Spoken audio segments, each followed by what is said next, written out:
Hello everyone, मेरा नाम है रुद्र प्रताप सिंह और आज के इस मैथमेटिकल सेशन में मैं आपका हार्दिक स्वागत करता हूं। हम पढ़ रहे थे क्लास 9 का पहला चैप्टर, कौन सा, संख्या पद्धति, और उसके लेक्चर नंबर 10 को। तो चलिए शुरू करते हैं। आज की क्लास में हम क्या पढ़ने वाले हैं? सबसे पहले हम पढ़ेंगे परिमेयकरण के बारे में, फिर उसके ऊपर उदाहरण है, उदाहरण 17 से लेकर उदाहरण 20 तक वो सीखेंगे। फिर रूट एक्स के रूप की संख्या का संख्या रेखा पर निरूपण कैसे होगा ये जानेंगे। तो चलिए फिर सबसे पहले शुरू करते हैं। अब हमारे पास में एक उदाहरण है 1/√3। अब होता क्या है, जब भी हमारे पास में इस तरह की संख्या होती है जिसमें कि हर का मान जो है एक अपरिमेय संख्या होती है, तो ऐसी संख्याएं हमें बिल्कुल पसंद नहीं होती है। क्यों? क्योंकि इनकी जो कैलकुलेशन होती है वो हम इजीली कर नहीं पाते हैं, इनको हम आसानी से समझ नहीं पाते हैं। तो ऐसे में मैं यहाँ पे क्या करने वाला हूं, इसके हर के मान को जो है परिमेय संख्या बनाने वाला हूं। अब वो परिमेय कैसे बनाएंगे, तो चलिए इसी को हम सीखते हैं। तो जैसे 1/√3 है, इसके हर के मान को हमें परिमेय करना है, तो सबसे आसान तरीका जो है वो ये है कि आप क्या करिए कि भाई हर में आप देख रहे हो √3 है, तो आप इस संख्या को √3 से गुना कर दीजिए और √3 से ही भाग दे दीजिए। मैथमेटिक्स के रूल्स के हिसाब से अगर हम देखें तो ये भी बिल्कुल सही है। किसी संख्या से अगर आप गुणा कर रहे हो उसी से भाग कर दो तो वो करना बिल्कुल सही है। ये चीज हमने करी। अब अगला स्टेप यहाँ पे क्या हो जाएगा, √3 को 1 से गुणा करा तो क्या आ जाएगा, √3 आ जाएगा। और नीचे √3 को √3 से गुणा कर रहे हैं तो वो कुछ इस तरह से नहीं हो जाएगा। देखो 3 को 3 से गुणा करा और ऊपर आ जाएगा हमारे पास में √3। नीचे जो है 3 का हमारे पास में क्या हो जाएगा, पेयर बन गया, जोड़ा बन गया, तो उसको बाहर निकाल लेंगे वर्गमूल से, तो नीचे आ जाएगा 3। तो 1/√3 को हम फाइनली क्या लिख सकते हैं, √3/3। तो मेरा यहां पर जो मेन पर्पस था वो ये कि हर का जो मान है उसे हमें अपरिमेय नहीं रखना है, यानी कि इरैशनल नहीं रखना है, उसे हमें परिमेय बना लेना है। तो इस काम में मैं सफल हुआ क्या? आप बोलोगे सर बिल्कुल, यहाँ पे हमारे पास में √3 था हर में और यहाँ पे हर का मान 3 है जो कि एक परिमेय संख्या है। अब √3 ऊपर आ गया है, उस पर हमें टेंशन नहीं लेनी, हमें तो मेन ये देखना है कि हर का मान जो है वो परिमेय हुआ नहीं हुआ, तो वो चीज हो गई है। ठीक है, तो चलिए इसको एक और उदाहरण के थ्रू समझते हैं। अगला उदाहरण है हमारे पास में 3/√5। यहां पे करना क्या रहेगा, वही काम करना है हमें कि हर का जो मान है उसे अपरिमेय से परिमेय बनाना है। तो चलिए करते हैं। कैसे करेंगे, बहुत ही आसान काम रहने वाला है। सबसे पहले हमारे पास में जो संख्या है उसे लिखा। अब हर में आप क्या देख रहे हो, √5 है ना, तो √5 से ही गुणा और भाग कर दीजिए, तो आपका क्या हो जाएगा, काम हो जाएगा। 3 को √5 से गुणा करा तो हमारे पास में क्या आ जाएगा, 3√5 आ जाएगा। और नीचे √5 को √5 से गुणा करना है तो वो आ जाएगा हमारे पास में इस तरह से। अब यहां पर हम क्या देख रहे हैं, 5 का जो है जोड़ा बन रहा है, तो वो 5 जो है बाहर आ जाएगा और फाइनल आंसर जो है हमारे पास में ये आ जाएगा 3√5/5। आप बोलोगे सर ये क्या चल रहा है, तो ये जो प्रोसेस है हम यहाँ पे क्या कर रहे हैं, हम हर के मान को अपरिमेय से परिमेय बना रहे हैं, ये चीज हम कर रहे हैं। तो इस तरह से सिंपल क्वेश्चन आते हैं। ठीक है, अगला उदाहरण आपके सामने रखते हैं। अगला उदाहरण है हमारे पास में -9/√3। इसका हमें क्या करना है, हर का मान परिमेय बनाना है। कैसे करेंगे, बहुत ही आसान है। अगर आप ऑब्जर्व कर रहे हो यहाँ पे पैटर्न, तो वो ये देख रहे हो कि भाई जिसको भी हमें परिमेय करना होता है हम क्या करते हैं, हर का जो मान होता है, जैसे यहाँ √3 था उसी से गुणा और भाग कर दिया, यहाँ पे √5 था उसी से गुणा और भाग कर दिया, यहाँ पे √3 है उसी से गुणा और भाग कर दो, आपका काम हो जाएगा। तो ये लीजिए भाई साहब, √3 से गुणा कर दिया और √3 से ही भाग दे दिया। ऊपर देखिए 9 को √3 से गुणा करा तो हमारे पास में 9√3 आ जाएगा। सर माइनस भी तो लगा हुआ है, तो माइनस को आप ऐसे कैसे लगा दो, ठीक है लगा दिया। नीचे देखिए √3 को √3 से गुणा करोगे तो फाइनली हमारे पास में 3 आ जाएगा। देखा ही होगा, जैसे यहाँ पे जोड़ा बन रहा है बिल्कुल वैसे ही वहां पे बन जाएगा। अब यहाँ पे आप देखिए, क्या मैं इसको ऐसे लिख सकता हूँ, -9 गुणा √3, बिल्कुल ऐसे लिख सकते हैं। और नीचे हमारे पास में 3 है, 3 एकम 3, 3 तिया हमारे पास में, बोलो कितना हो जाएगा, 9, तो ये चीज आ जाएगा। तो इसको मैं फाइनली हमारे पास में क्या कह सकता हूँ, माइनस का साइन जो है माइनस लगा दीजिए। 3 को √3 से गुणा करा तो ये आ जाएगा -3√3 और नीचे हर का मान है हमारे पास में 1। तो यहाँ पे मैं जो कर रहा था कि भाई हर के मान को अपरिमेय से परिमेय बना रहा था, तो देखो अपरिमेय था और फाइनली परिमेय हो गया। तो इस काम को हम क्या कहते हैं, परिमेयकरण कहते हैं, जो कि आज का हमारा पहला टॉपिक भी होने वाला है, परिमेयकरण। तो इसकी हमारे को डेफिनेशन क्या हो जाती है, किसी भी संख्या के हर को अपरिमेय से परिमेय करने के कार्य को परिमेयकरण कहा जाता है। तो मैंने आपको ये क्या करके दिखाया है, ये मैंने आपको परिमेयकरण ही करके दिखाए हैं। एग्जाम में क्वेश्चन बहुत ही सिंपल आता है, जैसे आपको दे दिया 1/√3, इसका परिमेयकरण कीजिए, बिल्कुल सिंपल। हमारे पास में जो हर का मान है उसी से गुणा और भाग कर देते, अपना काम हो जाता है। ठीक है, तो ये हमारे पास में क्या हुई, पहली वैरायटी के क्वेश्चंस हो गए। अब एक स्टेप हम आगे बढ़ेंगे और दूसरी वैरायटी के क्वेश्चंस देखने वाले हैं। तो चलिए देखते हैं। अगला हमारे पास में है 1/√2 + 1। इसका हमें क्या करना रहेगा, परिमेयकरण करना रहेगा। लिखा हुआ कैसा आएगा आपके पास में क्वेश्चन, ये लिखा हुआ है, इसके आगे लिखा रहेगा इसका परिमेयकरण कीजिए, बस इतना ही। तो इसका परिमेयकरण कैसे करने वाले हैं, तो चलिए सीखते हैं। सबसे पहले हम यहाँ पे देखेंगे कि भाई हमारे पास में जो संख्या है उसको लिख लीजिए 1/√2 + 1। अब मैं यहाँ पे क्या करने वाला हूं, इसको किसी संख्या से गुणा और किसी संख्या से जो है भाग करने वाला हूं। अब वो किस संख्या से गुणा और भाग करने वाला हूं, जरा यहाँ देखना। पहली वैरायटी जो भी हमने कुछ सेकंड्स पहले करे, उसमें हम क्या करते थे, जो हर में लिखा होता था उसी से गुणा और भाग करते थे। यहाँ पे भी कुछ वैसा ही करने वाले, देखना कैसा, जो हर का मान है √2 + 1, वैसा ही लिखने वाला हूं √2 - 1। बस थोड़ा सा चेंज आने वाला है, प्लस की जगह यहाँ पे मैंने माइनस लगा दिया। अब ये साइन का चेंज क्यों लाया हूं, ये आपको कुछ सेकंड्स में आगे पता लगने वाला है। तो चलो देखना कैसे।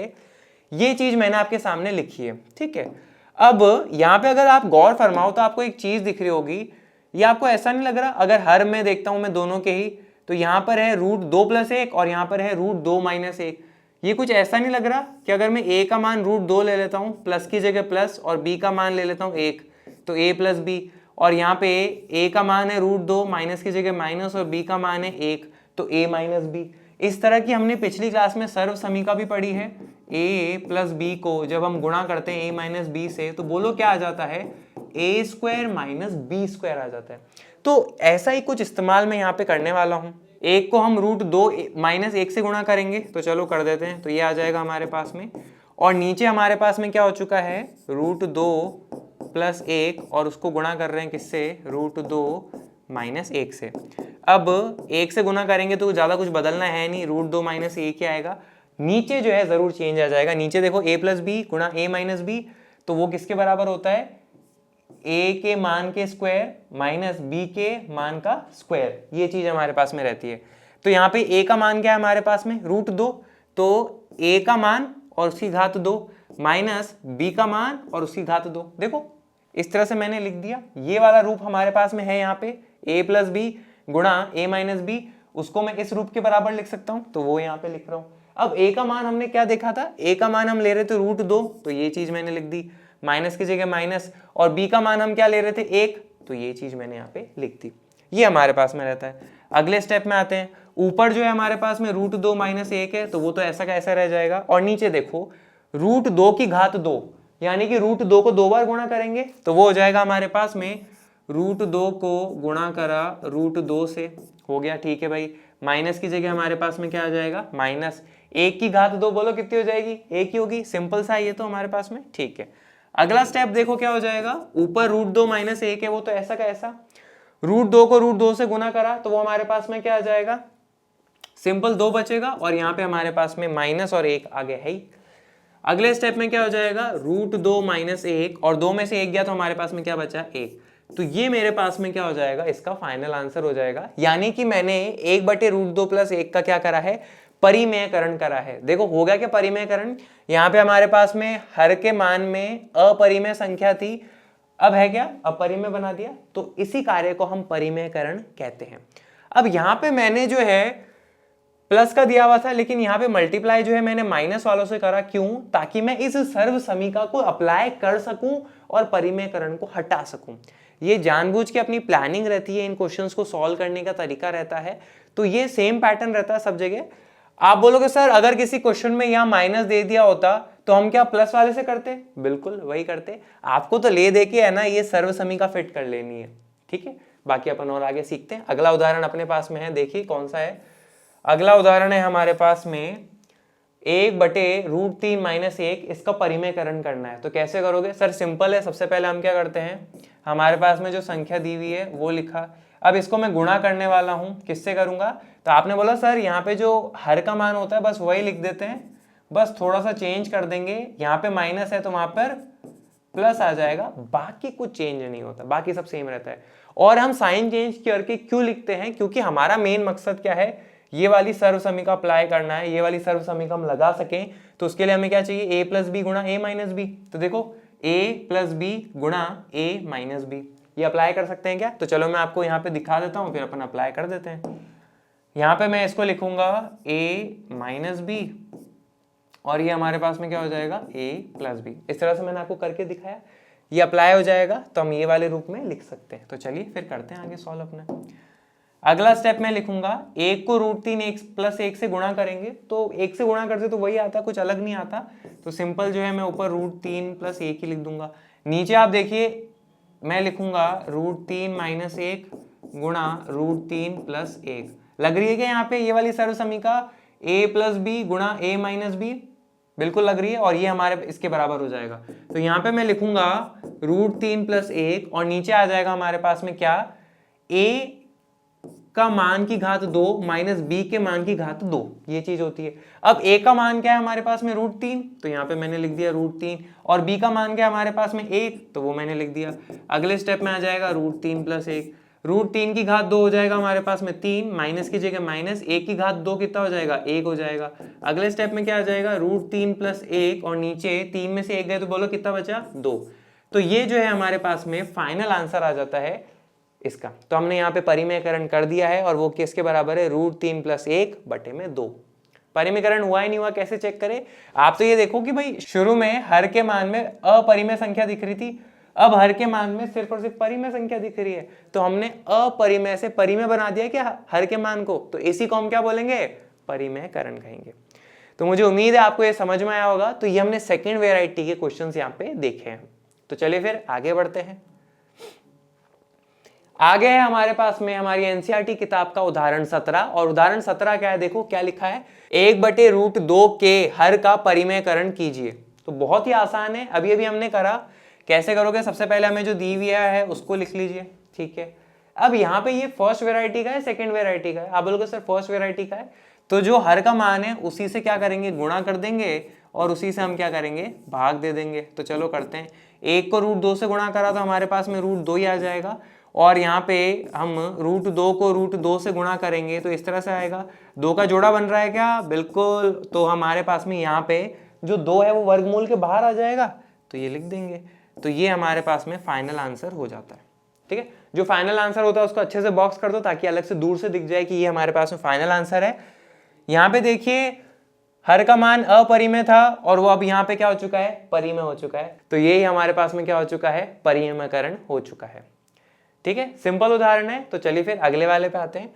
अगला है हमारे पास में उदाहरण 18, 1/2 प्लस √3 के हर का परिमेयकरण कीजिए। तो ये हमारे पास में कैसा क्वेश्चन है, फर्स्ट वेराइटी का सेकंड वेराइटी का, सेकंड टाइप का ये क्वेश्चन है। तो चलो इसको करते हैं।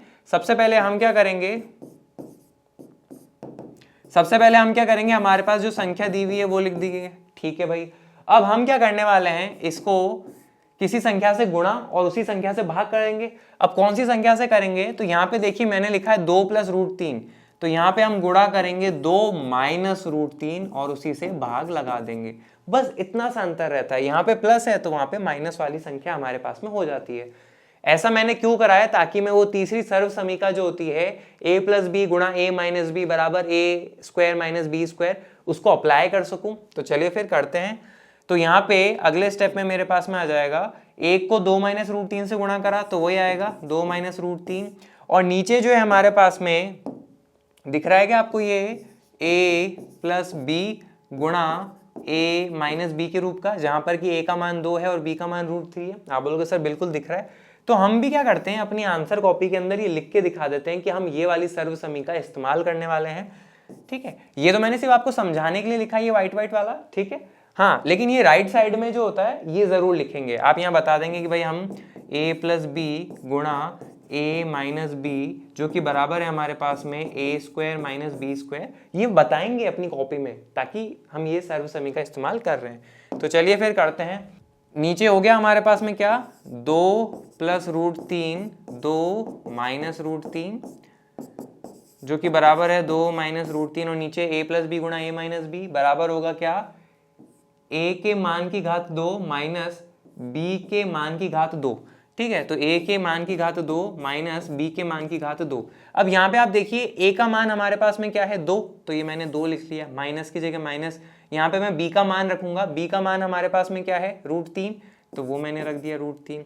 अगला स्टेप आ जाएगा 2 माइनस √3, नीचे 2 की घात 2 कितना हो जाएगा 4, माइनस √3 की घात 2 कितनी है हमारे पास में 3 हो जाएगा, सिंपल।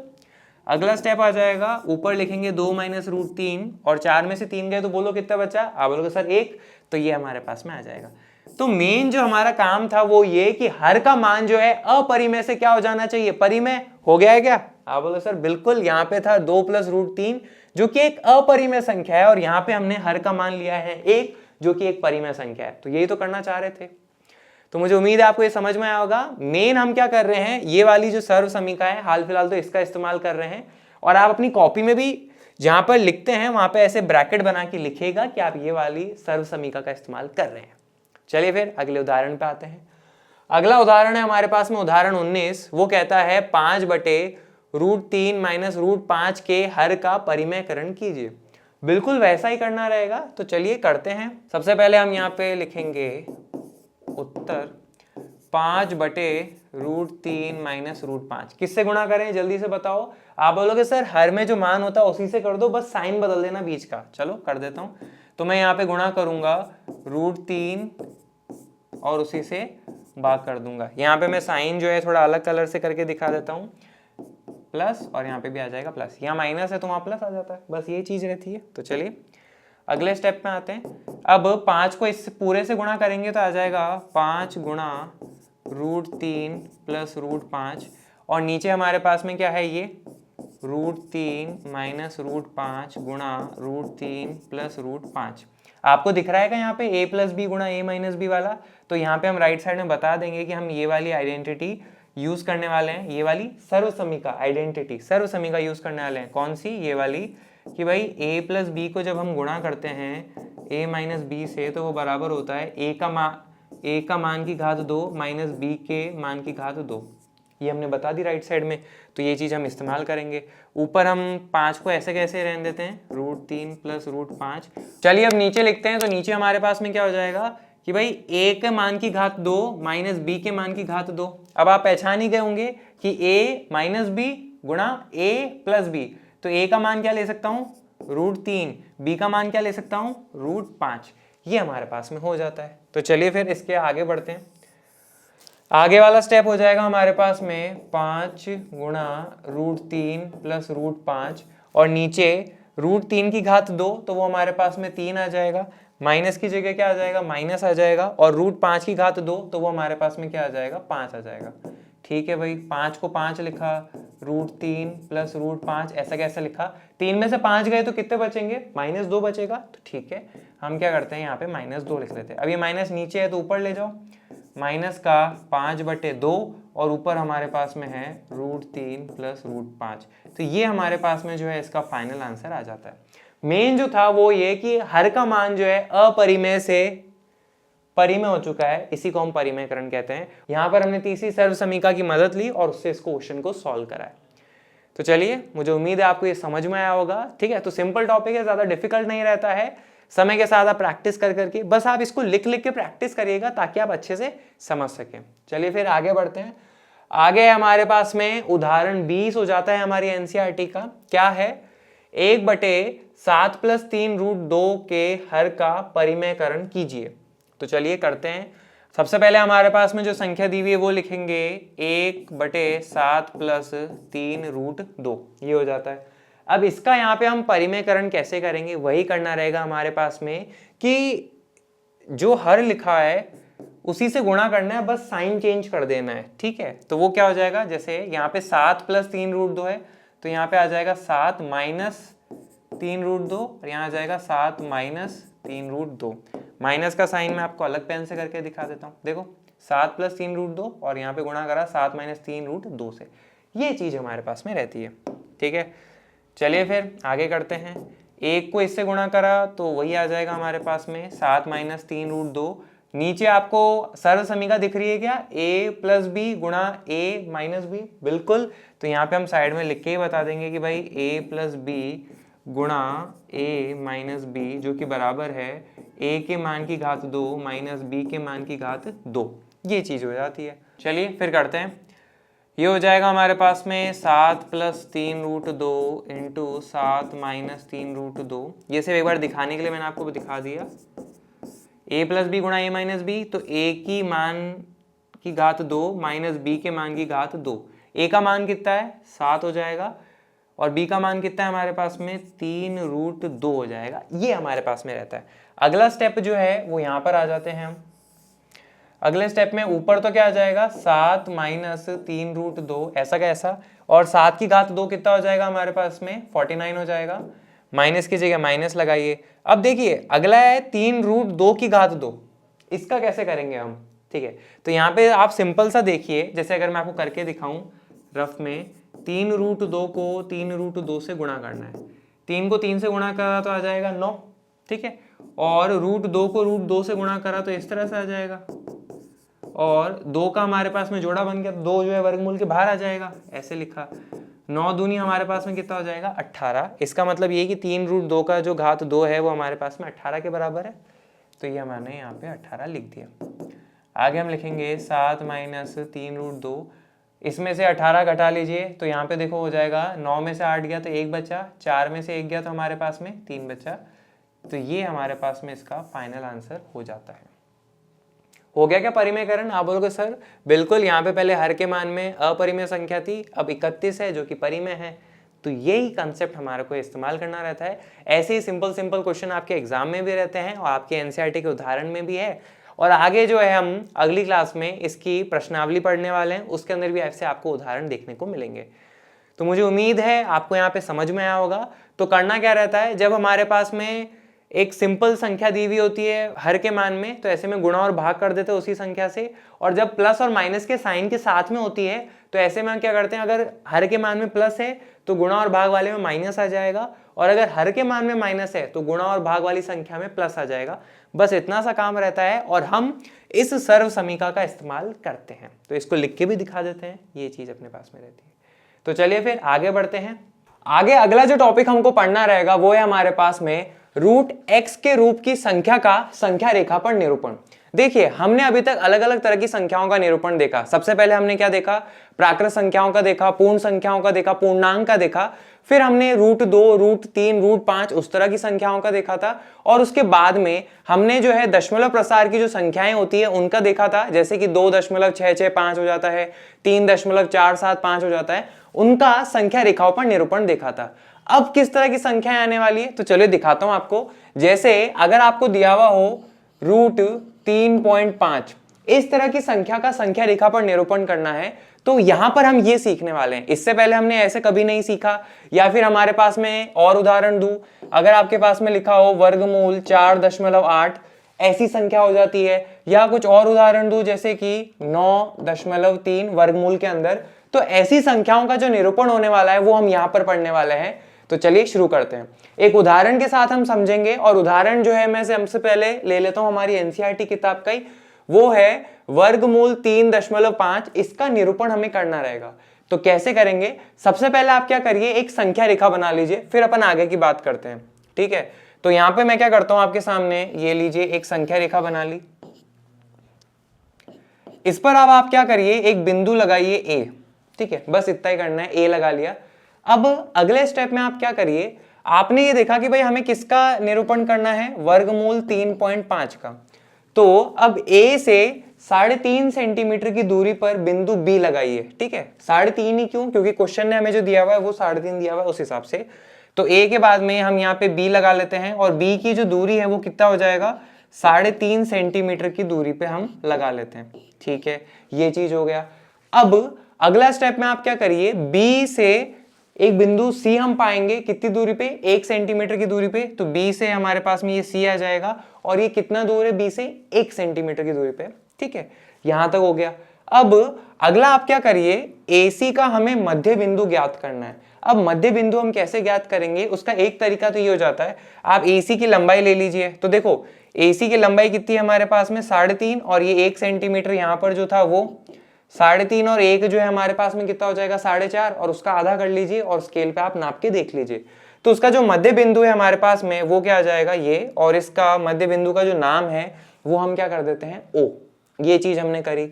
अब अगले स्टेप में हमें क्या करना रहेगा, O को तो हम लेंगे केंद्र और OC को लेंगे त्रिज्या। फिर से O को लीजिए आप केंद्र और OC को लीजिए त्रिज्या और एक अर्धवृत्त बनाइए। तो चलिए बनाते हैं। किसकी हेल्प से? आप यहाँ पे इस्तेमाल करेंगे प्रकार और पेंसिल की मदद से। तो यहाँ पे ये लीजिए एक अर्धवृत्त बन गया, ठीक है, ये अर्धवृत्त बन गया। अब आप क्या करिए, हमें जो है अगले स्टेप में क्या करना रहेगा, B के ऊपर बिंदु B पे हम एक लंब बनाएंगे और इस तरह से बनाएंगे कि वो अर्धवृत्त को काटता हुआ जाए। तो चलिए आपको दिखाता हूं कैसे। B पे एक लंब बनाइए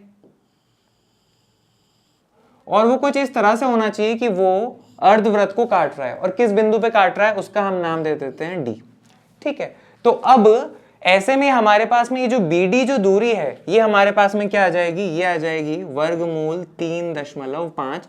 ये हमारे पास में BD की दूरी है। अब ये तो हमें यह मिल गया, लेकिन वर्गमूल 3.5 का निरूपण अभी भी बाकी है। तो निरूपण कैसे करें, तो यहां पर आप देखिए, निरूपण करने के लिए आप क्या करिए, प्रकार लीजिए, प्रकार की सुई रखिए बिंदु B पे और पेंसिल रखिए बिंदु D पे, ठीक है। इस तरह से हम प्रकार ले लेंगे। फिर यहां पर एक चाप काटते हुए इस तरह से काट दीजिए। तो जिस बिंदु पे ये संख्या रेखा चाप को काटेगी उसको आप नाम दे दीजिए क्या, E। तो हमारे पास में ये जो दूरी है ये कितनी हो जाएगी, वर्गमूल 3.5, और ये बिंदु E जो है किसको दर्शाएगा, वर्गमूल 3.5 को। ये हमारे पास में हो जाता है, ठीक है। तो मुझे उम्मीद है आपको ये समझ में आया होगा हमने किस तरह से निरूपण करा है। तो ये चीज रहती है सब जगह, स्टेप सब हर किसी क्वेश्चन में आपको जो भी दिया जाएगा सब में सेम रहेगा। बस एक अंतर रहेगा, अगर क्वेश्चन आपको वर्गमूल 3.5 का है तो ये दूरी 3.5 सेंटीमीटर ले लीजिए। अगर वर्गमूल 4.8 का है तो ये दूरी 4.8 सेंटीमीटर ले लीजिए। बाकी सब चीजें हमें सेम करनी रहेगी। इसके जो स्टेप्स ऑफ कंस्ट्रक्शन है वो भी मैं आपको एक बार दिखा देता हूं। एक दी हुई रेखा पर एक स्थिर बिंदु A से 3.5 सेंटीमीटर की दूरी पर बिंदु B प्राप्त करें। तो ये A और उससे बिंदु B प्राप्त कर हमने 3.5 सेंटीमीटर की दूरी पे। अगला B से 1 सेंटीमीटर दूरी पर चिन्ह लगाएं। तो B से 1 सेंटीमीटर दूरी पर चिन्ह लगाएं, इस बिंदु को C मान लीजिए, ठीक है। अगला हो जाएगा AC का मध्य बिंदु ज्ञात कीजिए। तो ये है A और ये है C, इसका हमने मध्य बिंदु ज्ञात करा और उसका नाम क्या रखा, O। ज्ञात कीजिए और उसे O मान लीजिए, ठीक है। आगे O को केंद्र और OC को त्रिज्या मानकर एक अर्धवृत्त बनाइए। तो O को केंद्र और OC को त्रिज्या मानकर एक अर्धवृत्त हमने बनाया। अगला हो जाएगा बिंदु B पर लंब बनाए, बिंदु B पर लंब बनाए जो अर्धवृत्त को बिंदु D पर काटे। बिल्कुल हमने ऐसा बना दिया। अगला तब BD की जो लंबाई है वो वर्गमूल 3.5 के बराबर होगी। यहां तक हो गया। और फाइनल स्टेप, B को केंद्र और BD को त्रिज्या मानकर, तो B को केंद्र और BD को त्रिज्या मानकर प्रकार की मदद से एक चाप काटी, रेखा पर एक चाप खींची और तब हमारे पास में वर्गमूल 3.5 आ जाएगा। तो मुझे उम्मीद है आपको ये समझ में आया होगा। A से B 3.5 सेंटीमीटर की दूरी पे, बिंदु B से C हमारे पास में 1 सेंटीमीटर की दूरी पे। अब हमें AC का मध्य बिंदु ज्ञात करना रहेगा। तो हमने स्केल से सबसे पहले नापेंगे। AC की जो लंबाई है हमारे पास में वो है 4.5 सेंटीमीटर। तो ऐसे में इसका जो मध्य बिंदु है वो हमारे पास में यहाँ पे आ जाएगा O, जो कि हो जाएगा 2.25 सेंटीमीटर। स्केल से नाप लेंगे यहाँ पे 2.25 सेंटीमीटर और मध्य बिंदु हो गया। O को केंद्र और OC को त्रिज्या मानकर अर्धवृत्त बनाइए।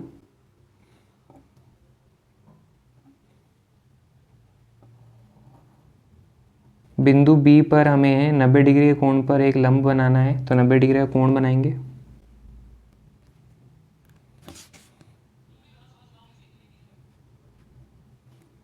इसको बिंदु D नाम दे देंगे। BD जो लंबाई है वो वर्गमूल 3.5 है। B को केंद्र और BD को त्रिज्या मानकर एक चाप काटेंगे।